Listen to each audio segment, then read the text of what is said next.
यह कहानी है बस्तर गांव के एक परिवार की, जहाँ पर एक चुड़ैल एक गरीब परिवार को डेली तंग क्या करती थी। एक दिन से उस गांव के दौरे पर निकला और उसने घर के पास कुछ अजीब गरीब आवाज सुनाई दी। वहाँ पर चुड़ैल उस परिवार को परेशान कर रही थी और इतना सुनने के बाद वहाँ का सेठ अपने घर की तरफ दौड़ा और वह एक सोफे की पर जाकर आराम से बैठ गया, जैसे उसे कुछ गहरा सदमा लग गया हो। इसके पैरों की आवाज सुनकर उसकी बीवी ने उसे पूछा, आप कहाँ थे?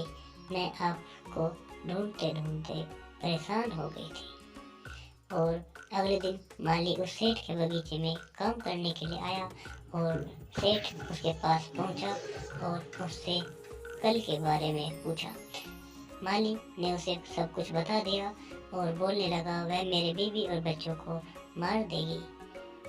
और वह इतना बताने के बाद बहुत जोर जोर से रोने लगा। सेठ ने उसको समझाया कि मैं कल तुम्हारे घर आऊँगा। और जब वह वहाँ चल गया तो अगले दिन माली अपने घर पहुंचा। उसने देखा कि वह चुड़ैल उसके बीवी और बच्चों को परेशान कर रही थी, उन्हें बार बार मारने के लिए बोल रही थी।